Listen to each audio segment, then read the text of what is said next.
এইটো ভিডিঅ'ত আলোচনা কৰিম গ্ৰেড 4 আৰু আসাম পুলিচৰ এক্সামৰ মেথছৰ সংখ্যাৰ টপিক্সৰ ওপৰত।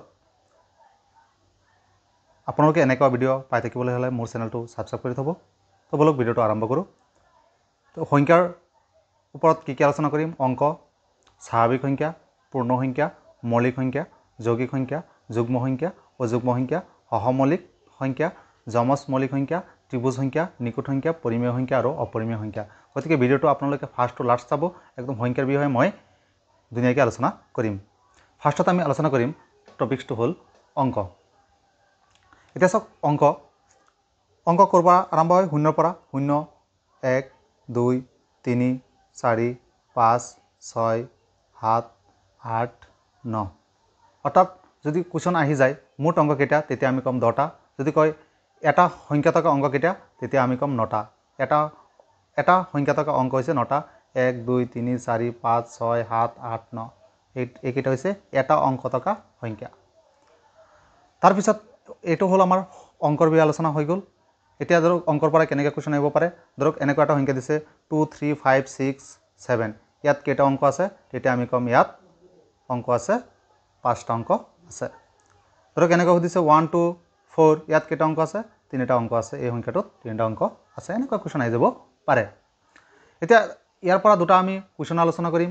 কুৱেশ্যন প্ৰতিটো টপিক্সৰ ওপৰতে কুৱেশ্যন থাকিব। ইয়াত চাওক, কুৱেশ্যনটো হ'ল 3 অংকযুক্ত আটাইতকৈ ডাঙৰ সংখ্যাৰ পৰা দুটা অংক বিশিষ্ট ডাঙৰ সংখ্যাৰ পাৰ্থক্য কিমান? অৰ্থাৎ 3 অংকযুক্ত ডাঙৰ সংখ্যাটো হৈছে 999। সংখ্যাৰ পৰা দুটা অংক বিশিষ্ট ডাঙৰ সংখ্যাৰ পাৰ্থক্য। দুটা অংক বিশিষ্ট ডাঙৰ সংখ্যা হৈছে 99। যদি কয় 4টা অংক বিশিষ্ট ডাঙৰ সংখ্যা, তেতিয়া 4টা নদিম।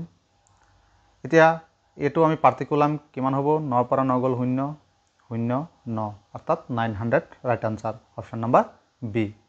তাৰপিছৰ কুৱেশ্যন হৈছে 4টা বেলেগ বেলেগ অংক বিশিষ্ট ডাঙৰ সংখ্যাৰ পৰা। 4টা বেলেগ বেলেগ অংক বিশিষ্ট ডাঙৰ সংখ্যা যেতিয়া ক'ব, তেতিয়া আমি লিখিম ডাঙৰৰ পৰা সৰুলৈকে লিখিম 9, 8, 7, 6। 4টা বেলেগ বেলেগ অংক বিশিষ্ট ডাঙৰ সংখ্যাৰ পৰা 4টা বেলেগ বেলেগ অংক বিশিষ্ট সৰু সংখ্যাৰ পাৰ্থক্য কিমান? সৰু সংখ্যা 4টা বেলেগ বেলেগ সৰু সংখ্যা অংক থকা সংখ্যা হ'ব 1। সৰুৰ পৰা ডাঙৰলৈকে লিখিম 1। 2 লিখিব লাগিছিল, কিন্তু আমি 2 নিলিখোঁ। কি লিখিম? 0। 1ৰ পৰা 0টো লিখি ল'ম। তাৰপিছত 2 লিখিম, তাৰপিছত 3 লিখিম। মনত ৰাখিব, ডাঙৰ যেতিয়া কয় বেলেগ বেলেগ, তেতিয়া ডাঙৰৰ পৰা সৰুলৈকে লিখিম। যেতিয়া 4টা বেলেগ বেলেগ সৰু সংখ্যা কয়, তেতিয়া আমি কি লিখিম? 1। 1ৰ পৰা সৰুৰ পৰা ডাঙৰলৈকে লিখিম 1, কিন্তু মাজত আমি 2 নিলিখোঁ। কি লিখিম? 0। পিছত 2 লিখিম, পিছত 3 লিখিম। এতিয়া পাৰ্থক্য মানে বিয়োগটো ওলাই দিয়ক, কিমান হ'ব চাওক। 6ৰ পৰা 3 গ'ল, হ'ব 3। ইয়াত হ'ব 5, ইয়াত হ'ব 8, আৰু ইয়াত হ'ব 8। 8, 8, 5, 3 right answer, option number C. তাৰ পিছৰ টপিক্সটো আছিল 2 নম্বৰ স্বাভাৱিক সংখ্যা। এতিয়া স্বাভাৱিক সংখ্যা সদায় মনত ৰাখিব 1ৰ পৰা আৰম্ভ হয়। গোটা সংখ্যা 1ৰ পৰা আৰম্ভ হয়। 1, 2, 3 এনেকৈ গৈ থাকিব, 4, 5, 6 এনেকৈ গৈ থাকিব, অসীমলৈকে স্বাভাৱিক সংখ্যা আছে। গতিকে এইটো মনত ৰাখিব। কুৱেশ্যন আহি যাব আমাৰ লগে লগে, আলোচনা কৰি কুৱেশ্যনটো আলোচনা কৰিম আমি লগে লগে, অলপ স্কিপ নকৰাকৈ চাব। তাৰপিছত আছে পূৰ্ণ সংখ্যা। পূৰ্ণ সংখ্যা আৰম্ভ হয় ছেম স্বাভাৱিক সংখ্যাৰ নিচিনাই, 0ৰ পৰা আৰম্ভ হয়। 0, 1, 2, 3, 4, 5 ... দি দিলোঁ। এতিয়া চাওক, স্বাভাৱিক সংখ্যা আৰু পূৰ্ণ সংখ্যা পাৰ্থক্যটো চাওক। স্বাভাৱিক সংখ্যাটো 1ৰ পৰা আৰম্ভ হয়, কিন্তু পূৰ্ণ সংখ্যাটো 0ৰ পৰা আৰম্ভ হয়। এতিয়া আটাইবোৰ পূৰ্ণ সংখ্যাই স্বাভাৱিক সংখ্যা হয় নেকি? গতিকে আমাক সুধিছে যেন আটাইবোৰ যিমান পূৰ্ণ সংখ্যা ইয়াত আছে, গোটেইকেইটা স্বাভাৱিক সংখ্যা হয় নেকি? নহয়, কাৰণ 0টোতো স্বাভাৱিক সংখ্যা নহয়। ইয়াত সুধিছে আটাইবোৰ পূৰ্ণ সংখ্যা স্বাভাৱিক সংখ্যা। অপশ্যন হয়, নহয়, দুয়োটা হয়, এটাও নহয়। আমি কি ক'ম? নহয়, আটাইবোৰ পূৰ্ণ সংখ্যাই স্বাভাৱিক সংখ্যা নহয়।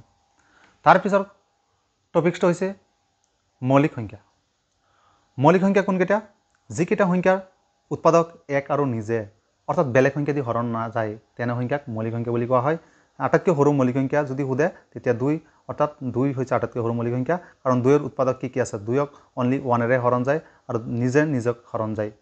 2, 3, 5, 7, 9 নহ'ব, কাৰণ 9 3ৰে হৰণ যায়, নহ'ব।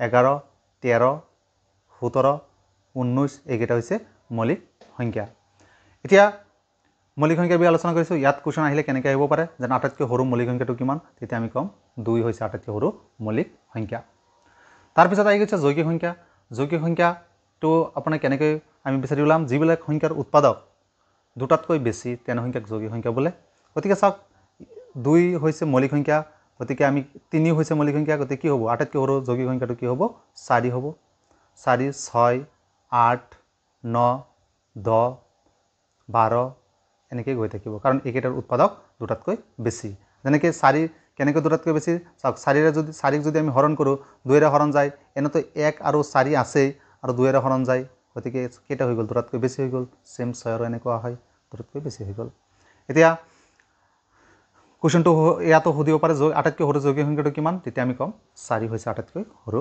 যৌগিক সংখ্যা তাৰপিছত আহি গ'ল যুগ্ম সংখ্যা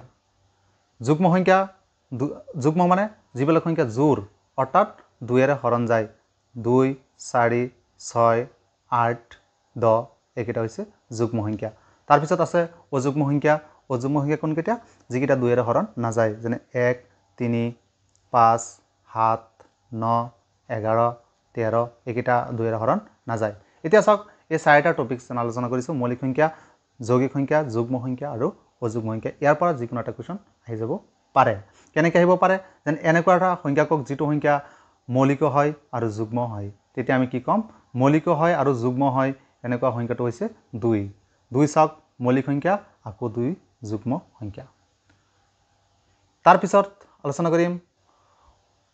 আলোচনা কৰিম সহমৌলিক সংখ্যা কো প্ৰাইম নাম্বাৰ অৰ্থাৎ কোনকেইটা সহমৌলিক সংখ্যা হ'ব এইটোত আপোনাৰ জোৰ হিচাপে থাকিব যদি জোৰটোত একো বেলেগ সংখ্যা দি হৰণ নাযায় অনলি 1ৰে হৰণ যায় তেনে জোৰক আমি সহমৌলিক সংখ্যা বুলি ক'ম যেনেকৈ ধৰক 2 আৰু 3 এই দুটা সহমৌলিক সংখ্যা কাৰণ ইয়াত অনলি 1ৰে হৰণ যায় অৰ্থাৎ যিকেইটাৰ সাধাৰণ উৎপাদক 1 তেনে সংখ্যাজোৰক সহমৌলিক সংখ্যা বুলি কোৱা হয় যেনে ধৰক 8 আৰু 13 ইয়াত চাওক ইয়াত মৌলিক কৈছিল কিন্তু এইটো কি হৈ যায় এইটোতো যৌগিক হৈ যায় তথাপি এইটো সহমৌলিক হ'ব কাৰণ দুয়োটাত অনলি 1ৰে হৰণ যায় আৰু বেলেগ একো সংখ্যা দি হৰণ নাযায় কিন্তু 5 আৰু 25 এই দুটা নহ'ব কাৰণ এই দুটাত চাওক 5 দি হৰণ যায় অৰ্থাৎ সাধাৰণ উৎপাদক 1ৰ বাহিৰে কি আছে 5 আছে গতিকে এইটো নহ'ব গতিকে এই দুটা কি হ'ব সহমৌলিক সংখ্যা হ'ব গতিকে এটা কুৱেশ্যন হৈ যাওক ইয়াৰ পৰা তলৰ কোনযোৰ সহমৌলিক সংখ্যা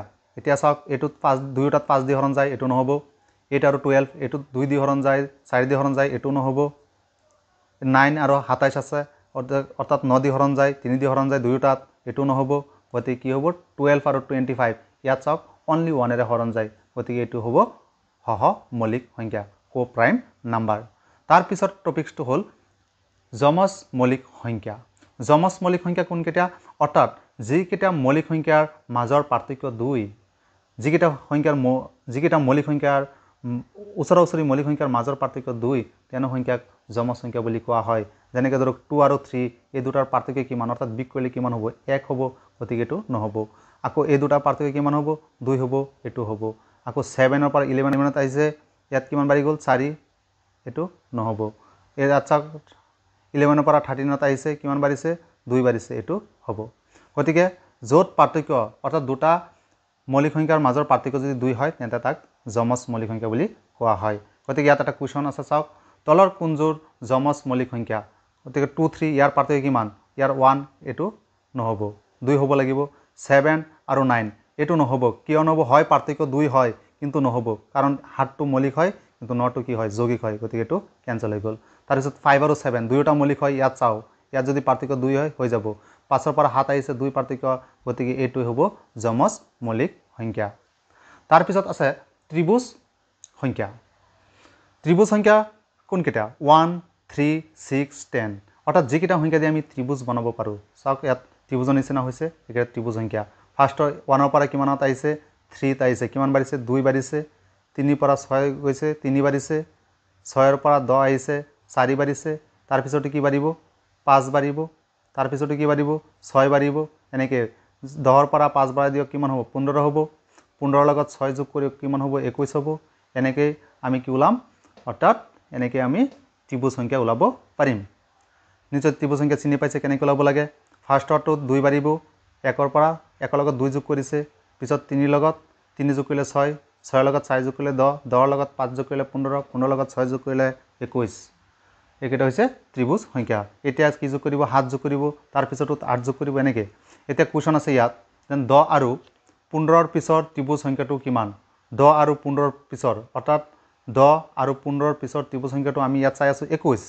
কিন্তু ইয়াত কেনেকৈ আপুনি ওলাব পৰীক্ষাটো আপুনি এনেকৈ লিখিব নোৱাৰে গতিকে আপুনি কি কৰিব এই 15ৰ পৰা 10 বাদ দিয়ক 15ৰ পৰা 10 বাদ দিলে কিমান 5ৰ লগত 5 হৈছে 5ৰ লগত এটা 1 যোগ কৰি দিয়ক কিমান হ'ব 6 অৰ্থাৎ এই 15ৰ লগত 6 যোগ কৰি দিলে ত্ৰিভুজ সংখ্যাটো পাই যাব 15 6 কিমান 21 ৰাইট আনসাৰ হ'ব 21 আকৌ বুজাই দিছোঁ 15 আৰু 10ৰ পাৰ্থক্য লাগ কিমান হৈছে 5ৰ লগত এটা 1 যোগ কৰি দিয়ক কিমান হৈ যাব 6 অৰ্থাৎ 15 আৰু 6 কিমান 21 অৰ্থাৎ 21 হৈছে ত্ৰিভুজ সংখ্যা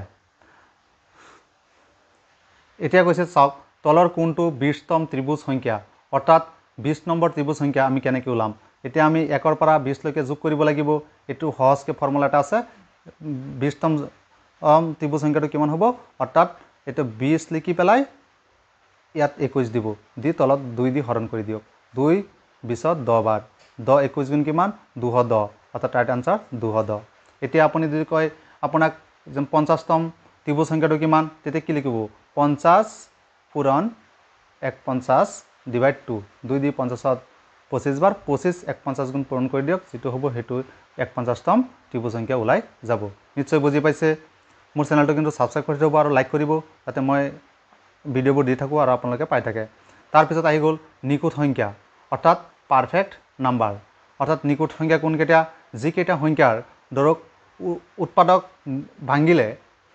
ভাঙি পেলাই উৎপাদককেইটা যোগ কৰিলে সেই সংখ্যাটোই পোৱা যায় তেনে সংখ্যাক নিখুঁত সংখ্যা বোলে যেনেকৈ ধৰক 6ৰ উৎপাদক কি 1 দি হৰণ যাব তাৰপিছত 2 দি যাব আৰু 3 দি যাব কিন্তু 6 দি হৰণ নকৰিব নিজক বাদ দি বেলেগ উৎপাদকবোৰ যোগ কৰিলে যদি সংখ্যাটোই পোৱা যায় তেতিয়া তাক নিখুঁত সংখ্যা বুলি কোৱা হয় গতিকে 1 আৰু 2 কিমান 3 3 কিমান 6 অৰ্থাৎ 6 এটা কি সংখ্যা নিখুঁত সংখ্যা হ'ব গতিকে তলৰ কোনটো নিখুঁত সংখ্যা গতিকে আমি চাম ইয়াত 6টো আমি ইয়াত দেখুৱাই দিছোঁ গতিকে 6টো হ'ব নিখুঁত সংখ্যা তাৰপিছত আহি গ'ল পৰিমেয় সংখ্যা কোনকেইটা যিকেইটা সংখ্যাক আমি p/q আকাৰত লিখিব পাৰোঁ যেনেকৈ ধৰক 1/2 বা ধৰক অৰ্থাৎ আৰু 1/2 ধৰক আৰু 5/7 এইকেইটা হৈছে পৰিমেয় সংখ্যা ভগ্নাংশত থাকিব বা ভগ্নাংশত নাথাকিব পাৰে 2 আছে কিন্তু 2ৰ তলত মনে কি আছে এটা 1 আছে গতিকে এইটো নিখুঁত সংখ্যা য'ত কি এইটো এটা কি সংখ্যা পৰিমেয় সংখ্যা য'ত q not equal 0 অৰ্থাৎ q ৰ মান কি হ'ব নোৱাৰিব 0 হ'ব নোৱাৰিব ধৰক এনেকৈ আছে যে 5/0 কিন্তু এইটো কি পৰিমেয় সংখ্যা নহ'ব কাৰণ q ৰ মান কেতিয়াও 0 হ'ব নোৱাৰিব এতিয়া চাওক তলৰ কোনটো পৰিমেয় সংখ্যা ইয়াত আমাক সুধিছে তলৰ কোনটো পৰিমেয় সংখ্যা এতিয়া গোটেইকেইটাৰ ওপৰত ৰোটবাৰ আছে কিন্তু এটাৰ ওপৰত নাই গতিকে এইটো কি হ'ব পৰিমেয় সংখ্যা হ'ব তাৰপিছৰ কুৱেশ্যন তলৰ কোনটো পৰিমেয় সংখ্যা ইয়াতো কৈছে গোটেইকেইটাৰ ওপৰত ৰোটবাৰ আছে আমি জানো ৰোটবাৰ থাকিলেই অপৰিমেয় সংখ্যা হয় কিন্তু চাওক এইটো আছে ৰোটবাৰ 25 এইটোক আপুনি ৰোটবাৰ নাইকিয়া কৰিব পাৰিব এনেকৈ 5 স্কোয়াৰ লিখিব পাৰিব স্কোয়াৰৰ ৰোটবাৰ কেনসেল কিমান 5 গতিকে এইটো কি সংখ্যা হৈ গ'ল পৰিমেয় সংখ্যা হৈ গ'ল ৰোটবাৰ থাকিলেও আমি পৰিমেয় সংখ্যা ক'ব পাৰিম তাৰপিছত আছে পৰিমেয় সংখ্যাটো বিচাৰি উলিওৱা ইয়াত কোনটো পৰিমেয় অৰ্থাৎ চাওক এইটো 1/√3 এইটো আছে 1/√5 এইটো আছে √2 এইকেইটাক আমি ভাঙিব নোৱাৰোঁ ৰোটবাৰো নাযায় এইটো আমি অলপ ট্ৰাই কৰোঁ ইয়াত আছে √3 ওপৰত আৰু ইয়াত আছে 27 মানে হৈছে